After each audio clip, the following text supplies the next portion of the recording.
नमस्कार दोस्तों। एक बार की बात है कि एक देश में एक राजा रहता था जिसके 1600 रानियां थीं, पर उनसे उसके बेटा केवल एक ही था। उसका यह बेटा बहुत सुंदर था। राजा अपने इस बेटे की शादी किसी ऐसी राजकुमारी से करना चाहता था जो उसके बेटे जैसी ही सुंदर हो। इत्तेफाक से एक और राजा था। उसके भी 1600 रानियां थीं और एक बेटी थी। वह भी उसके राजकुमार जितनी ही सुंदर थी। उस राजा की भी उतनी ही इज्जत थी जितनी इसकी। जिस राजा के लड़का था, उस राजा के पास एक बहुत ही अक्लमंद और वफादार तोता था। राजा उससे बहुत सारे मामलों में सलाह लिया करता था और उसकी सलाह वह मानता भी था। बड़ी बड़ी मुश्किल समस्याओं में वह उसकी सलाह लेता था। यही सोचकर इस समय भी उसने अपने तोते को बुलाया और उसको अपनी इच्छा बताई। उसने उससे जाने के लिए कहा और वैसी ही बहू ढूंढने के लिए कहा जैसी वह अपने बेटे के लिए चाहता था। तोता राजी हो गया। उसने राजा से कहा कि वह राजकुमार की पसंद लिखकर उसके पैर में बांध दे। राजा ने वैसा ही किया और वह वहां से उड़ चला। वह एक पड़ोसी देश में पहुंचा जहां बहुत भारी बारिश हो रही थी, सो उसको एक जंगल में शरण लेनी पड़ी। उसको एक पुराना खोखला पैर मिल गया जहां उसको लगा कि वह जगह उसके आराम के लिए ठीक रहेगी। जैसे ही वह उसके अंदर जाने के लिए उड़ा तो उसके अंदर से एक आवाज आई, तुम अंदर नहीं घुसना नहीं तो तुम अंधे हो जाओगे। सो तोता पैर के जर के पास एक टहनी उग रही थी। उस पर जाकर बैठ गया और बारिश खत्म होने का इंतजार करने लगा। इतने में उस खोखली जगह में से एक मैना निकली और आकर तोते के पास बैठ गई। दोनों बहुत देर तक बात करते रहे। इस बीच तोते ने उसको बताया कि वह कहाँ जा रहा था। जैसा कि हम आगे चलकर देखेंगे, उनकी यह मुलाकात बहुत अच्छी रही। मैना उस राजकुमारी के लिए, जो अपने पिता की अकेली बेटी थी, बहुत सुंदर राजकुमार की तलाश में थी। इस राजा के भी 1600 रानियां थीं। तोता बोला, तब तो हमारा राजा ही वह राजा होना चाहिए जिसके बेटे से उस राजकुमारी की शादी होनी चाहिए। तोते ने मैना को राजकुमार की पसंद भी बताई। सो वे दोनों राजकुमारी के देश गए। जब वे वहां पहुंचे तो महल के एक नौकर ने उनको देखा तो राजा को जाकर बताया कि जिस मैना पर वह बहुत विश्वास करता था, वह तो एक तोते के साथ घूम रही है और राजा के हुक्म को तो बिल्कुल भूल ही गई है। जब राजा ने यह सुना तो उसने दोनों चिड़ियों को मारने का हुक्म दे दिया। महल के नौकर मैना से जलते थे, इसीलिए उन्होंने मैना की बुराई राजा से कर दी थी। मैना को इस बात का कुछ कुछ पता चल गया था, सो वह ऊपर की खिड़की से उड़ी। उड़ते समय उसने राजा का बेरहम हुक्म सुन लिया था। वह तोते से बोली, आओ, राजा ने हमारे ऊपर झूठा इल्जाम लगाकर हमको मारने का हुक्म दे दिया है। इससे पहले कि राजा के तीर हमको मारें, चलो हम यहां से दूर भाग चलें। और वे दोनों वहां से दूर उड़ गए। राजा के नौकर उनको मारने गए तो बहुत देर तक ढूंढने पर भी उनको न पा सके, तो अपने आप को यह तसल्ली देते हुए वापस आ गए कि लगता है कि उन चिड़ियों को शाही हुक्म का पता चल गया, इसलिए वे किसी सुरक्षित जगह चली गई हैं। तोता और मैना ने कुछ दिन तक इंतजार किया ताकि लोग उस बात को भूल जाएं। फिर उसके बाद वे महल वापस आए और आकर तोता राजा के दाएं घुटने पर और मैना राजा के बाएं घुटने पर जाकर बैठ गए। उन्होंने राजा से पूछा, आप हमको क्यों मारना चाह रहे थे? हम तो आपके वफादार हैं। वे लोग हमसे जलते हैं, इसीलिए उन्होंने आपसे हमारी बुराई की। हम लोग दोनों बड़ी शान वाले उन राजाओं के नौकर हैं जो अक्लमंद भी हैं और अमीर भी। दोनों राजाओं के 1600 रानियां हैं। उनमें से एक के केवल एक बेटा है और दूसरे के केवल एक बेटी है। इन दोनों राजाओं ने हालांकि एक दूसरे को कभी देखा नहीं है, पर ये दोनों अपने बच्चों की एक दूसरे के बच्चों से शादी करना चाहते हैं। एक राजा को ऐसी ही बहू चाहिए जैसी दूसरे राजा की बेटी है, और दूसरे राजा को वैसा ही दामाद चाहिए जैसा कि दूसरे राजा का बेटा है। देखिए, हम दोनों उन्हीं दोनों राजाओं के नौकर हैं। भगवान की किया रारपा से हम लोग आपके राज्य के बाहर एक जंगल में मिले थे और अब यह अच्छी खबर लेकर आपके पास आए हैं।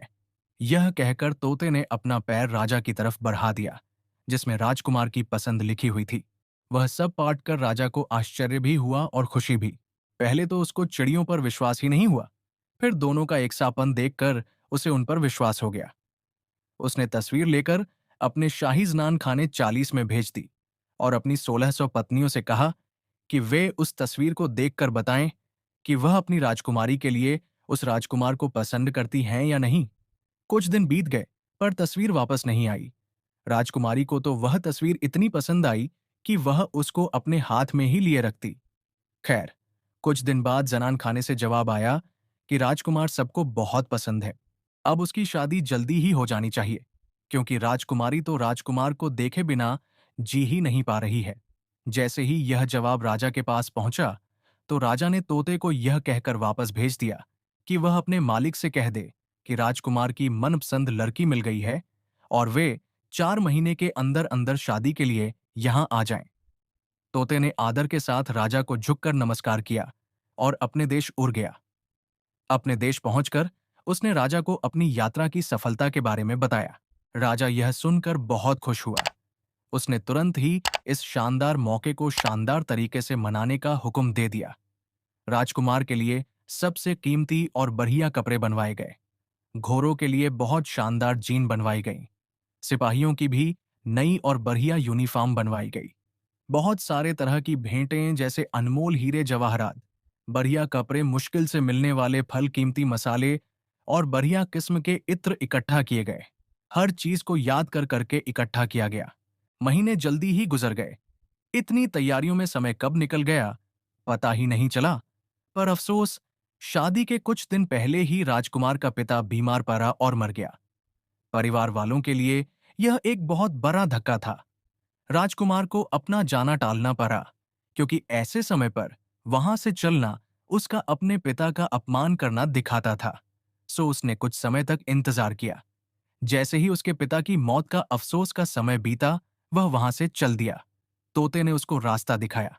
राजकुमारी के देश कोई बहुत दूर नहीं था, सो वे जल्दी ही वहां पहुंच गए। राजकुमार ने अपने डेरे महल के पास वाले बागीचे में डाल दिए।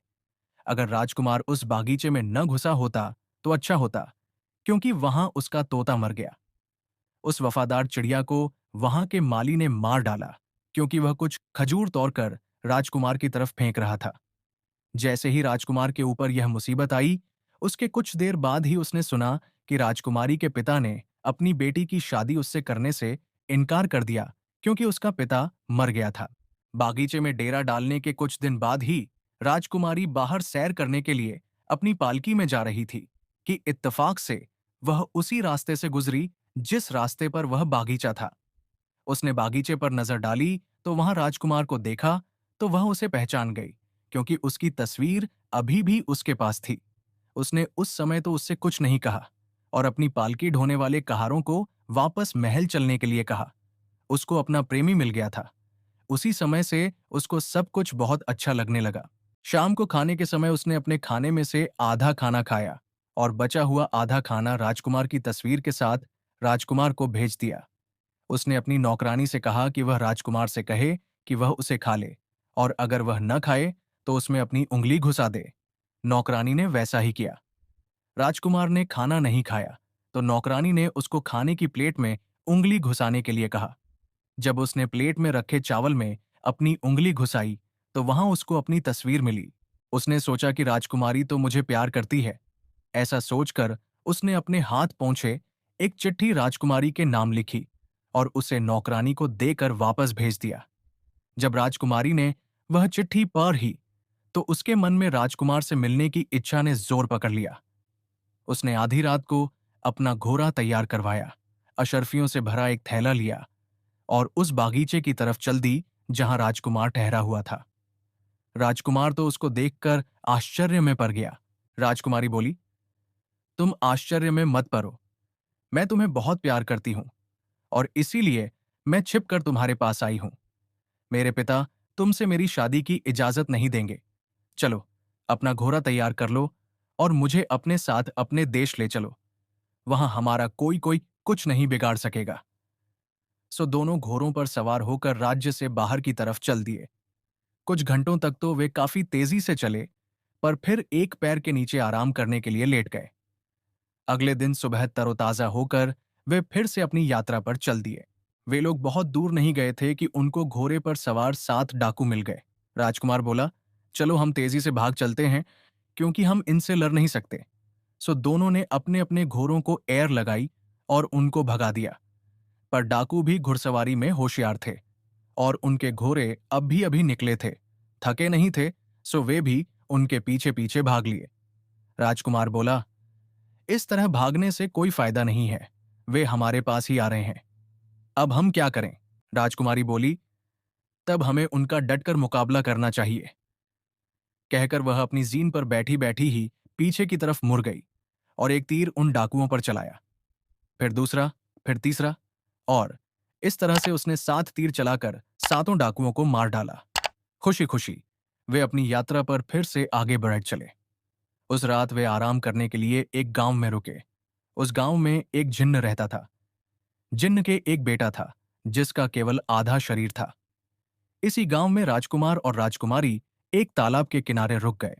जब वे सो रहे थे तो जिन्न ने अपने बेटे से कहा, तुम जल्दी से जाओ और राजकुमार को तो मार डालो और राजकुमारी घोड़े और खजाने को यहां ले आओ।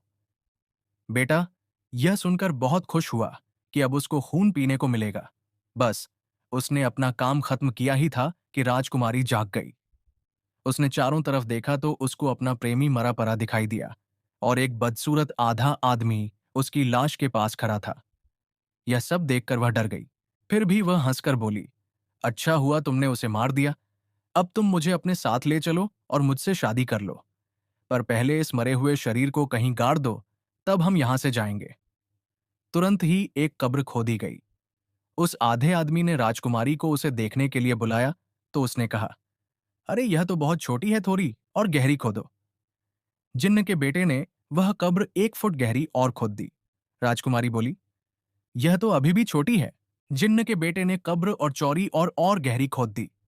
जब वह यह कर रहा था कि राजकुमारी ने उसकी तलवार निकाल ली और उसकी गर्दन उसके धड़ से अलग कर दी। अपना बदला लेने के बाद वह फफक फफक कर रो पड़ी। उसका प्रेमी तो मर चुका था।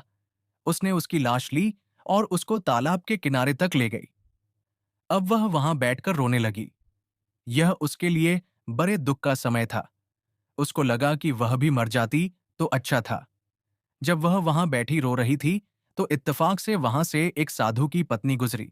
उसको बहुत दुखी देखकर वह उसके पास रुकी और उससे पूछा कि क्या बात थी, वह क्यों रो रही थी।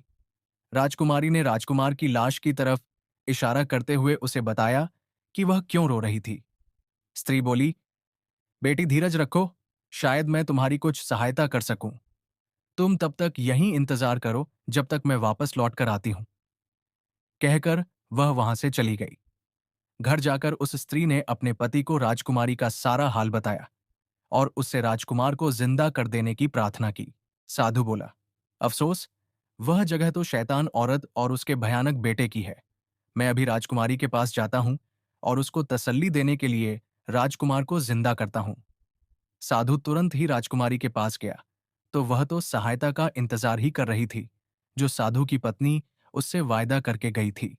साधु बोला, मुझे तुम्हारे बारे में सब पता चल चुका है और मैं तुम्हारी सहायता करने के लिए आया हूं। मैं तुम्हारा राजकुमार तुमको वापस कर दूंगा। उसने राजकुमार की लाश का सिर अपने एक हाथ में लिया और उसका शरीर दूसरे हाथ में लिया और दोनों को जोड़ दिया। दोनों जुड़ गए तो लाश जिंदा हो गई। पहले उसके हाथ पैर हिले, फिर उसने आंखें खोलीं, फिर होंठ खोले और वह बोल पड़ा। जब राजकुमारी ने यह देखा तो उससे न रहा गया। वह द्वार कर राजकुमार के गले लग गई और खुशी को मारे रो पड़ी। सबके लिए यह बहुत ही खुशी का मौका था, यहां तक कि उस साधु के लिए भी जिसने उसको जिंदा किया था। उस रात राजकुमार और राजकुमारी किसी दूसरी जगह चले गए। यहां राजकुमारी की जान बहुत बड़े खतरे में थी। इस जगह एक जादूगरनी रहती थी। उसकी एक बेटी थी। जैसे ही उसकी बेटी ने राजकुमार को देखा तो वह उससे प्रेम कर बैठी और उसे शादी करनी चाहिए। इसके लिए उसने एक तरकीब सोची। उसने अपनी मां से राजकुमार और राजकुमारी को अपने घर खाने के लिए बुलाने के लिए कहा। जादूगरनी ने उनको अपने घर खाने के लिए बुलाया। जब राजकुमार उनके घर के कमरे देख रहा था तो जादूगरनी ने उसके गले में रस्सी का फंदा डाला और उसको एक भैंसे में बदल दिया। सारा दिन वह भैंसा जादूगरनी की बेटी के पीछे पीछे घूमता रहा। जहां वह जाती वह उसके पीछे जाता। रात को वह उसके गले से रस्सी का फंदा निकाल लेती तो वह राजकुमार बन जाता और उसके साथ सोता। इस तरह कई दिन बीत गए। राजकुमारी बहुत दुखी थी। उसको पता ही नहीं था कि वह क्या करे। कभी वह सोचती कि राजकुमार ने उसको छोड़ दिया है, कभी वह सोचती कि शायद उसका कत्ल हो गया है। जब वह और न सह सकी, तो उसने एक आदमी रूप रखा और उस देश के राजा के पास गई और उससे कोई काम मांगा। राजा उसकी शक्ल सूरत और बोलने के ढंग से बहुत प्रभावित हुआ, तो उसने उसको अपना पुलिस महानिरीक्षक यानी कोतवाल रख लिया। इस कोतवाल को बहुत सारे घरों के बहुत सारे भेद मालूम थे। उसके नीचे बहुत तेज और कोई भी काम करने के लिए तुरंत तैयार सिपाही काम करते थे। कोतवाल को केवल आदमी की ऊंचाई और उसकी शक्ल सूरत बतानी होती थी और उसको उसे ढूंढने के लिए कहना होता था। बस सारा राज्य तब तक छान मारा जाता जब तक कि वह आदमी मिलता। पर राजकुमारी को राजकुमार के बारे में कुछ पता न चल सका। हालांकि उसको यह पता चल गया कि जिस घर में वह और राजकुमार ठहरे थे, वह घर एक जादूगरनी का था। वह उसके घर बार बार गई। वहां उसने एक भैंसा इधर उधर घूमता हुआ देखा, तो पर उसको यह पता न चल सका कि वह उसका अपना प्यारा राजकुमार था और उस जादूगरनी ने उसको भैंसे में बदल दिया था। धीरे धीरे इस कोतवाल और जादूगरनी की बेटी में दोस्ती बढ़ती गई। जादूगरनी की बेटी ने सोचा कि यह कोतवाल सचमुच में आदमी था, जबकि वह तो आदमी के वेश में राजकुमारी थी। वह कोतवाल को चाहने लगी और उसने उसको कई भेंटें दी। इन भेंटों में एक ऐसा कपड़ा भी था जैसा पहले कभी किसी ने नहीं देखा था। राजकुमारी ने यह कपड़ा लाकर अपनी एक खिड़की में टांग लिया। अभी हम देखेंगे कि यह कपड़ा राजकुमारी के भविष्य के लिए क्या करने वाला है। एक सुबह महल का एक नौकर उस खिड़की के नीचे से गुजरा जिसमें कोतवाल ने यह कपड़ा टांग रखा था। वह नौकर उस कपड़े के रंग और उसकी बनावट देखकर दंग रह गया। घर आकर वह रानी से मिलने गया और जो कुछ उसने देखा था वह सब उसको बताया। रानी को भी उस सुंदर कपड़े को देखने की इच्छा हो आई, सो उसने राजा से प्रार्थना की कि वह उस कोतवाल को बुलाए और उसमें से कुछ कपड़ा उसके लिए मंगवा कर दे। राजा ने ऐसा ही किया, तो कोतवाल ने उसको वह सारा का सारा कपड़ा ही भेज दिया जो उसके पास था। जब रानी ने उसको देखा, तो वह उसको इतना अच्छा लगा कि उसने राजा से कहा कि वह कोतवाल से कहे कि वह उसको वैसा ही कपड़ा और लाकर दे।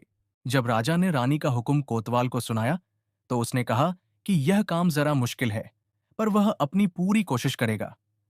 राजा के महल से वह सीधे जादूगरनी के घर गया और उससे वैसा ही कपड़ा और मांगा। जादूगरनी ने कहा कि अफसोस, वह इसमें उसकी कोई सहायता नहीं कर सकती। उसका एक भाई है, वह भी जादूगर है। बहुत दिनों पहले वह किसी दूर देश चला गया था। उसी ने उसको यह कपड़ा भेजा था। कोतवाल ने कहा कि वह अपने भाई को लिखे कि वह वैसा ही कपड़ा और भेज दे। जादूगरनी ने कहा कि वह यह नहीं कर सकती, क्योंकि जहां वह गया है वहां के सारे आदमियों को उसने खा लिया है और अब वहां उसके और शेरों के अलावा और कोई नहीं रहता। इन शेरों को भी वह एक तरह की घास खिलाकर आधा भूखा रखता है, हालांकि वे उस घास को खाना पसंद नहीं करते। इस तरह से जो कोई भी वहां जाता है, कोई भी शेर या तो किसी झाड़ी में से निकल आता है या फिर किसी चट्टान के पीछे से निकल आता है और उसको खा जाता है। इस तरह से वहां कई लोगों की जानें जा चुकी हैं। ऐसे में मैं कैसे किसी को वहां भेज सकती हूँ? ऐसे खतरे वाले काम के लिए मैं वहां किसी को नहीं भेज सकती। कोतवाल बोला। अच्छा, तो तुम मुझे बस यह बता दो कि तुम्हारा भाई कहाँ रहता है। मैं वहां जाऊंगा और उससे कपड़ा लेकर आऊंगा, क्योंकि मुझे तो उसके पास जाना ही है, नहीं तो राजा मेरी जान ले लेगा। जब तक कि मैं वह कपड़ा लेकर नहीं आता, मैं तो यहां भी सुरक्षित नहीं हूं। इसलिए तुम मुझे बताओ कि तुम्हारा भाई कहाँ रहता है। मैं उसके पास जाकर उससे मिलूंगा और कपड़ा लेकर आऊंगा। जादूगरनी बोली, ठहरो, अगर तुम्हारी यह हालत है तो मैं तुम्हारी सहायता अवश्य करूंगी। मेरे पास मिट्टी का एक छोटा सा बर्तन है जिससे मेरे भाई की जिंदगी बंधी है। जब तक यह बर्तन मेरे पास सुरक्षित है, तब तक मेरा भाई भी सुरक्षित है। पर जैसे ही यह बर्तन टूटेगा तो मेरा भाई मर जाएगा। मैं अपनी बेटी की खातिर इस बर्तन को तोड़ दूंगी, क्योंकि मेरी बेटी तुमको प्यार करती है। ऐसा कहकर उसने मिट्टी का वह बर्तन जमीन पर मारकर तोड़ दिया और बोली, जाओ, अब तुम निडर होकर जाओ। अब तुम्हें कोई डर नहीं है। वहां के शेर अब चाहे घास खाएं या कुछ और, पर अब वे हर उस आदमी को नहीं खाएंगे जो वहां जाएगा। जाओ, भगवान तुम्हें सुखी और धनवान बनाए। जादूगरनी ने तो यह सोचा ही नहीं था कि यह कोतवाल राजकुमारी है। उस राजकुमार की होने वाली पत्नी, जिसको उसने भैंसा बनाकर रखा हुआ है।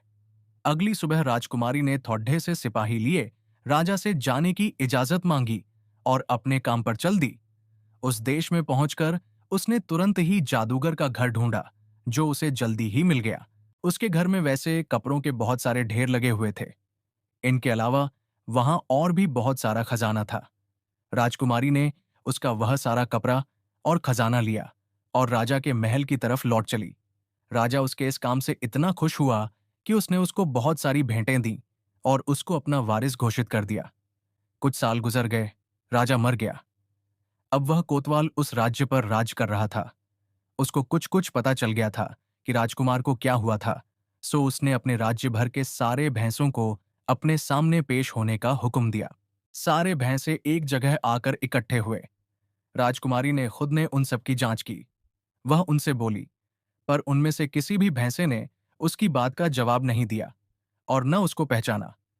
फिर उसने सिपाही को हुक्म दिया कि वे लोग सब जगह जाकर देखें कि किसने उसका हुक्म नहीं माना। सिपाही के कुछ आदमी जादूगरनी के घर आए तो उन्होंने देखा कि उसने अपना भैंसा राजा के पास नहीं भेजा था।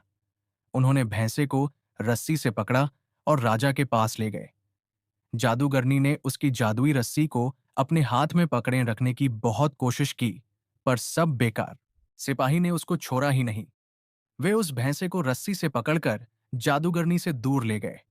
राजा ने देखा कि उसके भेजे हुए सिपाही के लोग एक भैंसा पकड़कर ला रहे हैं, तो वह उनसे मिलने के लिए आगे तक आई कि लो भैंसे की रस्सी तो अचानक टूट गई और उसकी जगह एक सुंदर राजकुमार खड़ा था। राजकुमारी बोली, यकीनन यह जादूगरनी तो बहुत ही नीच औरत है। इसको इस दुनिया में रहने का कोई हक नहीं है। कल सुबह इसको मार दिया जाए और राजकुमार को हमारे महल में ठहराया जाए। अब आगे की कहानी तो बिल्कुल साफ है। राजा यानी राजकुमारी ने अपनी सच्चाई राजकुमार को बताई। फिर उसने अपनी जनता को बुलाया और उससे कहा, देखो, तुम्हारा राजा एक स्त्री है। इस वेश बदलने का मेरा उद्देश्य अपने राजकुमार को ढूंढना था। मेरा उद्देश्य अब पूरा हो गया। इसलिए अब तुम लोग राजकुमार को अपना राजा और मुझे अपनी रानी मान लो। लोगों ने उनको अपना राजा और रानी मान लिया और फिर सब खुशी खुशी रहे।